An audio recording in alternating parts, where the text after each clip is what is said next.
शेतकऱ्याला शेतातून उचललं, मिरचीचे झाड उपटले आणि घडला चमत्कार, पोलीसही शॉक।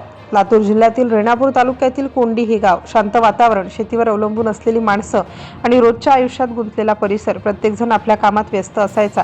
सकाळी शेतात जाणं आणि संध्याकाळी घरी परतणं एवढंच आयुष्य। पण या शांत गावात एक असं शेत होतं ज्याकडे हळूहळू अनेकांच्या नजरा वळू लागल्या होत्या। त्या शेताचा मालक होता प्रेमदास।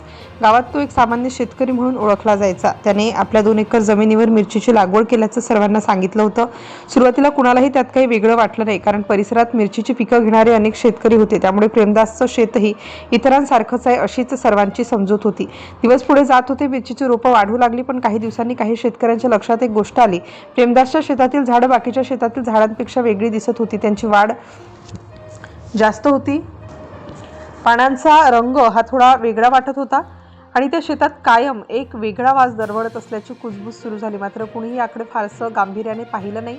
प्रेमदास मात्र आपल्या शेताबाबत खूप सावध झाला होता। कोणी शेताच्या आत येण्याचा प्रयत्न केला की तो लगेच थांबवायचा। ही नवीन जातीची मिरची आहे, अजून प्रयोग सुरू आहे असं तो सहज सांगायचा। त्याच्या बोलण्यावर अनेकांनी विश्वास ठेवला, कारण आधुनिक शेतीमध्ये नवीन बियाण्यांचे प्रयोग होतच असतात। गावात चर्चा वाढत होती। काहींना त्या शेताबद्दल उत्सुकता होती तर काहींना संशय, पण ठोस पुरावा नसल्यामुळे कोणीही काही बोलत नव्हतं। प्रत्येकजण आपापल्या कामात गुंतलेला होता। दरम्यान प्रेमदास रोज शेतात बराच वेळ घालवत होता। बाहेरच्या माणसांची ये जा त्याला अजिबात आवडत नव्हती। अचानक एका दिवशी गावात काही अनोळखी गाड्या आल्या। त्यातील लोकांचा पोशाख आणि त्यांची हालचाल पाहून गावकऱ्यांना काहीतरी मोठं घडणार असल्याची जाणीव झाली। त्या गाड्या थेट प्रेमदासच्या शेताच्या दिशेने निघाल्या। काही मिनिटातच त्या शेताभोवती हालचाल वाढली आणि गावकरी लांबून हे सर्व पाहू लागले। शेताजवळ पोहोचताच त्या अधिकाऱ्यांनी परिसराची पाहणी सुरू केली। कुणालाही आत येऊ दिलं जात नव्हतं। काही अधिकारी एकमेकांशी शांतपणे चर्चा करत होते। त्यांच्या चेहऱ्यावर गंभीर भाव होते। गावकऱ्यांच्या मनात प्रश्नांची गर्दी झाली होती। एवढ्या मोठ्या प्रमाणावर अधिकारी अचानक या शेतात का आले असतील? शेतात प्रवेश केल्यानंतर अधिकाऱ्यांनी काही झाडांकडे बारकाईने पाहायला सुरुवात केली। त्यांची पानं हातात घेतली, आजूबाजूचा परिसर तपासला आणि मग एकमेकांना काही संकेत दिले। बाहेर उभ्या असलेल्या लोकांना आत काय सुरू आहे याची काहीच कल्पना नव्हती, पण वातावरणात तणाव स्पष्ट जाणवत होता। थोड्याच वेळात एका अधिकाऱ्याने एका झाडाजवळ जाऊन ते काळजीपूर्वक पकडलं।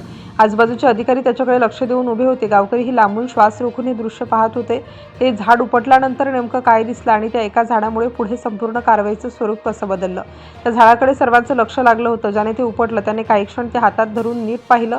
त्यानंतर त्याने बाजूला उभ्या असलेल्या दुसऱ्या अधिकाऱ्याला खुणावलं। दोघांमध्ये काही शब्दांची देवाणघेवाण झाली, पण बाहेर उभ्या असलेल्या गावकऱ्यांना त्याचा काहीच अंदाज येत नव्हता। मात्र एक गोष्ट स्पष्ट होती, त्या शेतात काहीतरी वेगळं सापडलं होतं। अधिकाऱ्यांनी लगेच शेतातील इतर झाडांचीही तपासणी सुरू केली।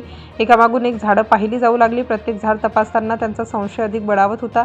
काही मिनिटातच त्यांनी संपूर्ण शेताभोवती आखणी आणि कडेकोट बंदोबस्त केला। आता कुणालाही आत जाण्याची परवानगी नव्हती। बाहेर उभे असलेले गावकरी एकमेकांना वेगवेगळे अंदाज सांगू लागले। कुणी म्हणत होतं शेतातील एखादा नवीन प्रयोग असेल, तर कुणी म्हणत होतं एखाद्या तक्रारीची चौकशी सुरू आहे, पण नेमकं सत्य काय आहे हे कुणालाच माहीत नव्हतं। प्रत्येकाच्या नजरा त्या शेतावर खिळल्या होत्या। दरम्यान अधिकाऱ्यांनी शेतातील अनेक झाडे उपळून ठेवली। प्रत्येक झाडाची काळजीपूर्वक नोंद घेतली जात होती। काही कर्मचारी मोजणी करत होते, तर काही संपूर्ण कारवाईचे पंचनामा करत होते। ही साधी पाहणी नसून मोठी कारवाई सुरू असल्याचं चित्र स्पष्ट झालं। याच दरम्यान काही अधिकारी थेट प्रेमदास पवार यांच्या घराच्या दिशेने रवाना झाले। गावात ही बातमी क्षणार्धात पसरली। पोलीस आता थेट घरी का गेले हा प्रश्न प्रत्येकाच्या मनात होता। काही वेळातच प्रेमदासला ताब्यात घेण्यात आलं आणि पुन्हा त्याला शेतात नेण्यात आलं। शेतात आणल्यानंतर अधिकाऱ्यांनी त्याच्यासमोर काही झाडे दाखवली। त्याच्याकडे प्रश्नांची सरबत्ती सुरू झाली, मात्र तो फारसं काही बोलत नव्हता। त्याच्या चेहऱ्यावरचं शांतपण आता हळूहळू नाहीसं झालं होतं। वातावरण अधिकच गंभीर बनलं होतं। तपास जसा पुढे सरकत गेला तसतसं त्या शेताचं रहस्य उलगडू लागलं। अधिकाऱ्यांनी ज्या झाडांना सुरुवातीला मिरची समजलं होतं त्यांची खात्री करून घेतली। त्यानंतर त्यांनी संपूर्ण शेताची मोजणी केली आणि प्रत्येक झाड जप्त करण्याची प्रक्रिया सुरू झाली। आता गावकऱ्यांनाही काहीतरी मोठं प्रकरण असल्याची खात्री पटली। अनेक जण दूर उभे राहून कारवाई पाहत होते।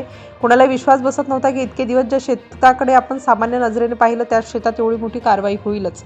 आणि अखेर अनेक तास झालेल्या तपासणीनंतर संपूर्ण सत्य समोर आलं। अधिकाऱ्यांनी सांगितलं, ज्या पिकाला मिरचीचं पीक असल्याचं सांगितलं जात होतं त्या शेतात प्रत्यक्ष गांजाची लागवड केल्याचा आरोप आहे। कारवाई दरम्यान मोठ्या प्रमाणात गांजाची झाडे जप्त करण्यात आली। पोलिसांच्या माहितीनुसार जप्त केलेल्या मालाचे एकूण वजन सुमारे 3.5 क्विंटल आणि त्याची अंदाजे किंमत 53,08,650 रुपये इतकी असल्याचा दावा करण्यात आला।